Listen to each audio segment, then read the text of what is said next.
Welcome to waves media Telugu. Vizianagaram జిల్లా కొత్తవలసలో నూకాలమ్మ ఆలయ పరిసరాల్లో నిర్వహించిన స్వచ్ఛాంధ్ర స్వర్ణాంధ్ర కార్యక్రమంలో ఎమ్మెల్యే కోళ్ల లలిత కుమారి పాల్గొన్నారు. పరిసరాల పరిశుభ్రత, పర్యావరణ పరిరక్షణ ప్రతి ఒక్కరి బాధ్యత అని ఆమె పేర్కొంటూ ప్రభుత్వ లక్ష్య సాధనలో ప్రజలంతా భాగస్వాములు కావాలని పిలుపునిచ్చారు. ఈ కార్యక్రమంలో ప్రజాప్రతినిధులు, ప్రభుత్వ అధికారులు, కూటమి నాయకులు, స్వచ్ఛంద సంస్థల ప్రతినిధులు మరియు స్థానిక ప్రజలు పెద్ద సంఖ్యలో పాల్గొన్నారు.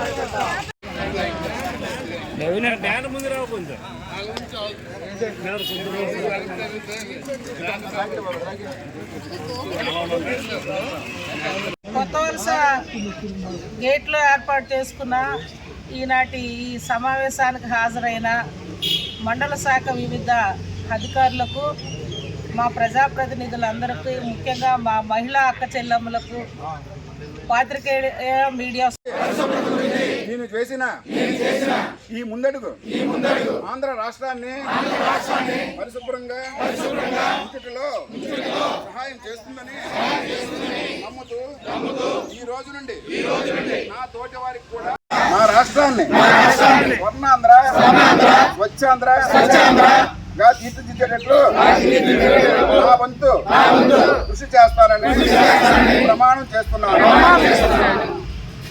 పరిసరాలు పరిశుభ్రంగా ఉంచుకుందాం, పరిశుభ్రంగా ఉంచుకుందాం.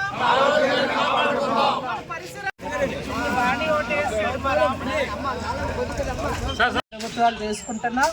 మరి మోడీ గారి ఆధ్వర్యంలో మరి మన రాష్ట్ర ప్రభుత్వ కూటమి పెద్దల సహకారంతో మనం మన ఆంధ్రప్రదేశ్ని అభివృద్ధిలో, స్వచ్ఛతలో ముందుకు నడిపించండి. దానికి కావలసిన అవేర్నెస్ ప్రోగ్రామ్స్ ప్రభుత్వం మనకి సహకరించి నడిపిస్తారు. మనం కూడా భాగస్వామ్యమై ప్రతి మహిళ ఇది చర్చకు రావాలి. ఎలాగైతే మన డ్వాక్రా సంఘాల గ్రూపుల్లో పొదుపు ఎలాగ వేసుకుంటున్నామో, ఎంత వాడుకోవాలి, ఎలాగైతే మనం చర్చలు జరుపుకుంటామో, లేకపోతే గ్యాస్ కోసం, సబ్సిడీల కోసం, స్త్రీ శక్తి కోసం బస్సులు వెళ్ళేటప్పుడు ఇవన్నీ పథకాలు ఎంత బాగున్నాయి, లేకపోతే ఆ షాప్లో బట్టలు బాగున్నాయి, ఈ షాప్లో చీరలు బాగున్నాయి, ఆ షాప్లో నగలు బాగున్నాయి. మన మహిళలు ఎక్కువ చర్చ.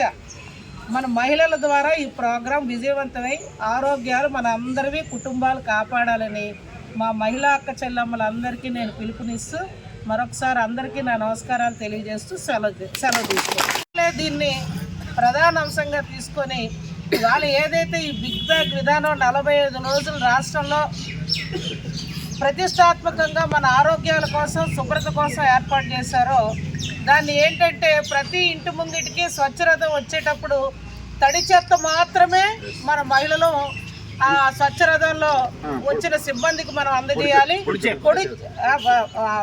పొడి చెత్తని మనం ఈ బ్యాగుల రూపాన ప్రతి ఇంట్లోనూ కూడా మనం దాచుకొని మనకి ఏదైతే మన స్వచ్ఛరథం వచ్చేటప్పుడు అంటే గ్రామాల్లో ఈ చెత్త కార్మికులు మనకి తీసుకెళ్లేటప్పుడు తడి చెత్త వాళ్ళకి ఇవ్వాలి, స్వచ్ఛరథం వచ్చినప్పుడు పొడి చెత్త ఇవ్వాలి.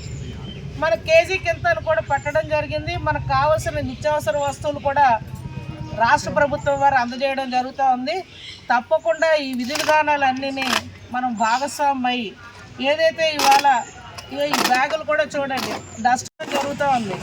ఈ విధి విధానాల్లో 45 రోజుల ప్రోగ్రాం మనకి ఆ చెత్త విభజన సక్రమంగా చేస్తున్న కుటుంబాలను కూడా గుర్తించి అందులో కూడా వారికి ప్రోత్సాహకాలు లేకపోతే సరిగా మనకి వీటిని ఎలా చెయ్యాలో ఆలోచన రాలేనప్పటికీ వాళ్ళకి తెలియపరచడం, అవేర్నెస్ అనేది తీసుకురావడం ఒక ప్రోగ్రాం లాంటిది కూడా చేస్తూ మనలో ఈ నూతన విధానానికి ఇవాళ ఆరోగ్యాలు కాపాడుకోవడం కోసం, మన గ్రామాలు పరిశుభ్రంగా ఉండడం కోసం, మన ఇంటిని పరిశుభ్రంగా ఉంచడం కోసం, మన ఆంధ్రప్రదేశ్ స్వచ్ఛ ఆంధ్రగా మరి మనం అందరం నడిపించుకోవడం కోసం ఈ ప్రోగ్రాం అనేది డిజైన్ చేశారు కనుక తప్పకుండా దీన్ని విజయవంతం చేసి మన స్వచ్ఛ ఆంధ్ర స్వర్ణాంధ్రలో విజన్ 47లో మన ఆంధ్రప్రదేశ్ సంక్షేమ అభివృద్ధితో పాటు స్వచ్ఛతను కూడా మొదటి పటంలో నిలబెట్టాలని మీ అందరినీ కోరుకుంటూ మరి 3వ శనివారం నాడు ఈ ప్రోగ్రాం చేసుకోవడం మన ప్రతి నెల విధానం అని చెప్పి ఈనాటి మన డిప్యూటీ సీఎం గారైన గౌరవ పంచాయతీరాజ్ శాఖ మార్చులు పవన్ కళ్యాణ్ గారు ఒక జీవో అనేది నిన్న విడుదల చేయడం జరిగింది. నేను మీ అందరినీ కోరేది ముఖ్యంగా మన మహిళలు ఆరోగ్యమే మహాభాగ్యం స్వచ్ఛాంధ్ర స్వర్ణాంధ్ర ప్రోగ్రాంలో భాగంగా మరి మనమంతా కూడా భాగస్వామ్యం అవ్వాలని చేయి కలిపి ఈ స్వచ్ఛాంధ్రలో మన కేంద్ర రాష్ట్ర ప్రభుత్వ విధానాలను మన గ్రామీణ ప్రాంతాల్లో ఉన్న మహిళలు ముఖ్యంగా మన కుటుంబ ఆరోగ్యాలను కాపాడుకోవాలి. మనం అందరం కూడా స్వచ్ఛతను పాటించాలి.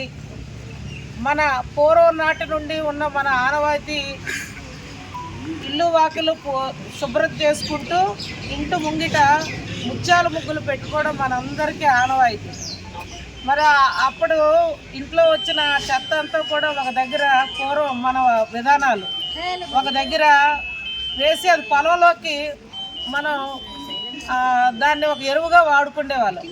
కానీ వాళ్ళు మారిన ఈ ప్రస్తుత సమాజ యుగంలో ఈ ఫాస్ట్ జనరేషన్ యుగంలో మనం కూడా ఎక్కువ శ్రద్ధ పెట్టకపోవడం, అనారోగ్యాలు క్యాన్సర్ బారినలు ఎక్కువ పడడం, శుభ్రతలు లేకపోవడం ఈ విధంగా జరిగిన కారణంగా కూడా అనేక మంది ఇతర కొత్త సంబంధిత వ్యాధులతో బాధపడుతున్నాం. ఇదైతే నిజం.